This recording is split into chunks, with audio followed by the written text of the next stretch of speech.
Olá a todos, bem-vindos ao canal. Se você já conhece o canal e gosta do conteúdo, já deixa um like para que os vídeos alcancem quem precisa deles. No vídeo anterior, lembramos dos problemas com ponteiros e vamos avançar mais um pouco sobre esse assunto. Embora haja vídeos no canal sobre o assunto, é importante voltar de tempos em tempos ao básico para ter certeza que entendeu e mostrar outros exemplos para expandir o conhecimento. Vamos ao código.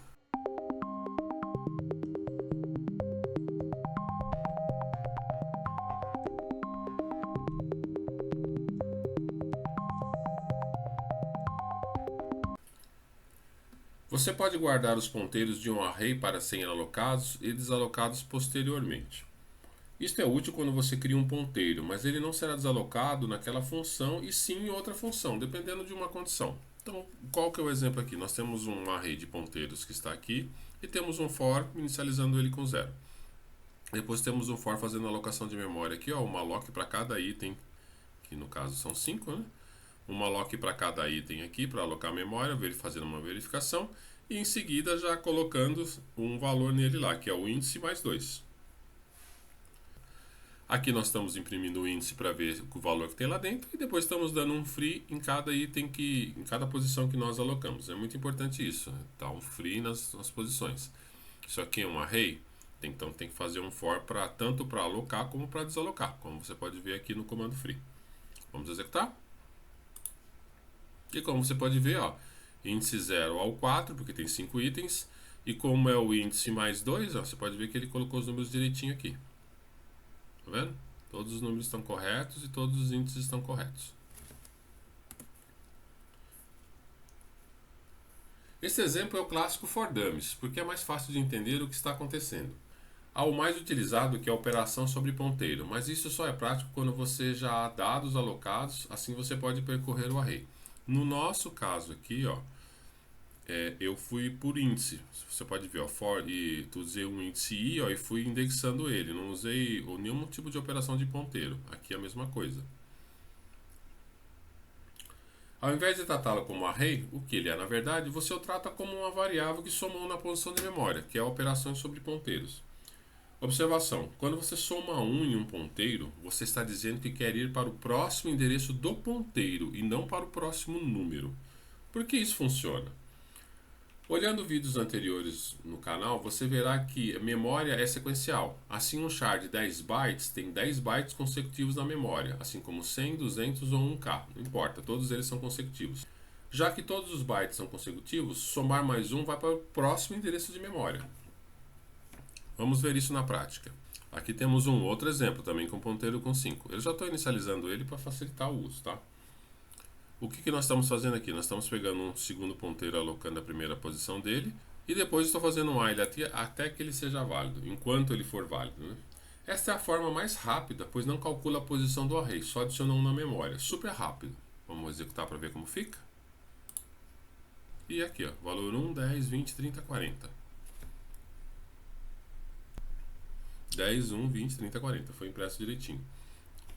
O que aconteceu aqui? Eu aloquei o ponteiro aqui na primeira posição dele do array, sem sempre fazer isso, tá? Senão, se você alocar outra posição, ele vai começar a partir da posição que você me mostrou. Então é sempre da primeira posição e você faz enquanto o ponteiro for válido. No caso aqui ele tem 5 posições e as 5 são válidas, já estão alocadas. Enquanto ele for válido, eu vou mantendo o while. E aqui o que eu faço? Uma operação de ponteiro. Você sabe que para mostrar o conteúdo do ponteiro você tem que colocar asterisco, seria algo assim, né? Se eu fosse mostrar o conteúdo seria assim. Certo? Só que eu quero que depois que mostre o conteúdo eu some no ponteiro. Então eu posso fazer essa operação aqui, asterisco entre parênteses, o ponteiro mais mais. Ou poderia fazer dessa forma também, pp mais mais, ponto e vírgula, e aqui só o asterisco. Caso fosse muito confuso entender, você só faria dessa forma aqui, você só imprimiria o conteúdo dele aqui e na linha de baixo somaria. Vamos executar. Teve o mesmo resultado, sem maiores problemas. Então, como eu falei, né, esta é a forma mais rápida, pois não calcula a posição do array, só adiciona 1. É super rápido e muito utilizado. Então, acostume-se a utilizar desta forma aqui, ou pelo menos a entender como ela funciona. Se você quiser usar de outra forma, não tem problema. Só que esta é mais rápido e é mais comum os desenvolvedores fazerem. Neste exemplo pequenininho aqui, ó, o que você acha que está errado aqui? Essas coisas são meio complicadas no primeiro momento de olhar, né? Mas o que você acha que está errado aqui? Vamos executar. Deu um erro aqui. O erro é que P, nesse caso aqui, ó, ele é um ponteiro inicializado com 0 e não uma memória alocada. Olhando em primeiro momento pode ser difícil de ver, mas aqui, ó, você está inicializando o ponteiro com 0. Você não deu uma alloc, ele não tem uma memória alocada para ele para conter algum conteúdo. Aqui você está tentando colocar um conteúdo dentro de P no endereço de memória que não existe. Ele está zerado, ele não foi alocado para uma alloc ainda. Isso é um pouco chato de descobrir em primeiro momento, tá? Mas tem que se acostumar com isso também. Para você fazer esse acerto, nós vamos fazer da seguinte forma. Aqui, ó, o mesmo código. O que aconteceu aqui, ó? Eu tenho um ponteiro de P, inicializando o ponteiro com 0. Agora eu estou alocando memória para ele através do malloc, dando um sizeof de int, porque ele é um int, né? Aliás, isso daqui é meio difícil de acontecer, mas é só exemplificando. Nós temos aqui um ponteiro de int, alocando com malloc, verificando se o ponteiro está alocado corretamente. Se ele não estiver alocado, nós vamos se tornar 1. Agora sim eu coloco que o conteúdo do ponteiro é igual a x e depois dou um free em P. Vamos executar. Agora sim apareceu, x é 89 e P também é 89. Agora eu quero que um ponteiro aponte para um dado e não criar mais memória. Eu não quero fazer mais malloc nele. No exemplo aqui, ó, nós temos o ponteiro P, que está inicializando com 0. E eu estou dizendo agora que o endereço de P é o mesmo de x, 89. Percebeu a diferença? No exemplo anterior, eu tinha alocado memória para P e copiado o conteúdo de x para dentro de P, dentro do endereço de memória de P. Agora eu estou dizendo que P aponta para o mesmo endereço de memória de x, que é isso aqui. P é igual a E comercial, x, que vai pegar o endereço de x. Vamos executar. E assim funcionou, e realmente é a forma mais comum de se utilizar. Você não fica copiando dados de um lugar para outro. Embora o int, você não economize espaço criando ponteiro, às vezes cria até dor de cabeça, mas aqui você está apontando para a memória. Você poderia simplesmente copiar. Como o int, o tamanho do int e o tamanho do ponteiro são os mesmos, em questão de economia de espaço você não economizou. Porém, você tem uma referência agora para uma informação única. Você não está copiado ela em vários lugares e esquece de alterar um lugar e alterar o outro. Se você está trabalhando com endereços, você simplesmente altera qualquer variável que aponte para aquele endereço e a variável principal será alterada. Um exemplo com string aqui utilizando a adição de ponteiros. Nós temos uma string aqui texto, que você pode ver a string que está aqui. Temos um ponteiro P e temos P alocando a posição 0 do índice texto. Por que eu estou colocando 0? Porque uma string é um array de chars. Se você esqueceu dessa anotação ou não sabia, agora você sabe que uma string é um conjunto de chars. Então isso aqui é um array. Para eu fazer com que o ponteiro aponte para o primeiro índice do array, eu tenho que colocar ele para 0. Então isso daqui não é um texto só. São vários chars aqui juntos formando esse string aqui.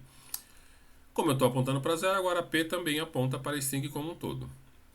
Fazendo aquela aritmética de ponteiros, eu posso fazer com que aqui eu estou imprimindo a string de P e aqui eu estou imprimindo caractere por caractere, dando um tempinho de 100 milissegundos, né, que seria 0,1 segundos. Cada vez que eu avançar um índice aqui, ele vai mostrar o próximo caractere. Lembra disso aqui, ó? É que eu coloquei para você no exemplo anterior dessa forma. Lembra disso aqui? Mas ele funciona assim também, ó.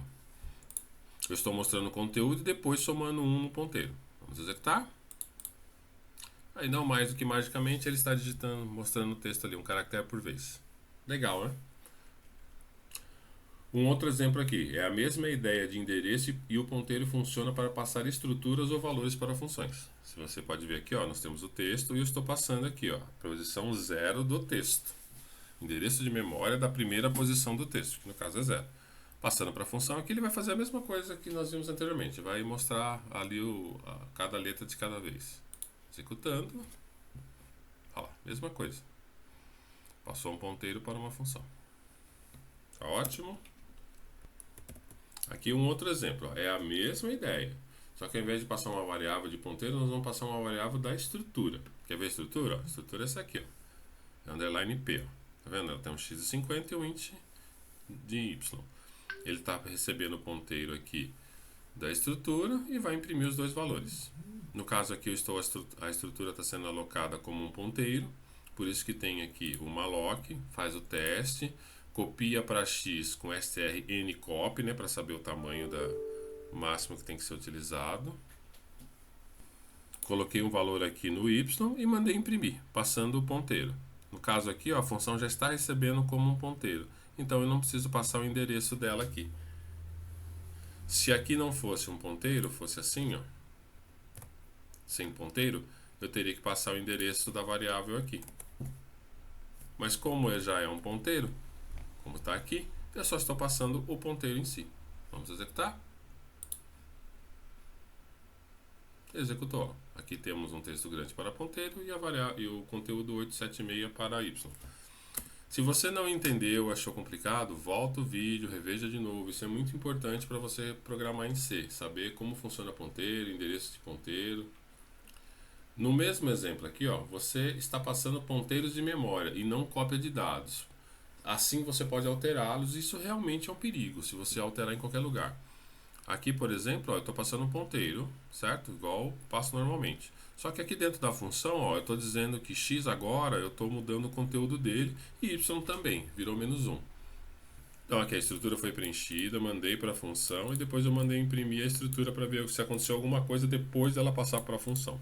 Vamos executar. E aqui está, ó. Aqui temos um texto grande 876, depois veio mudei tudo em -1.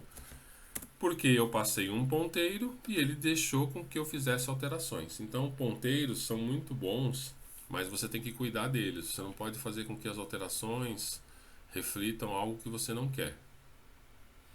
Tem que prestar muita atenção. Eu espero que tenha esclarecido algumas dúvidas e você tenha aprendido um pouco mais. Se você ainda ficou com dúvidas de ponteiro, se passa o endereço, se passa o ponteiro, por que soma 1, volta o vídeo, dá mais uma olhada, faça exercícios, brinque, altere o código até você entender isso direitinho. Por favor, não esqueça de dar um like, inscreva-se no canal e clique no sino para receber notificações. Obrigado.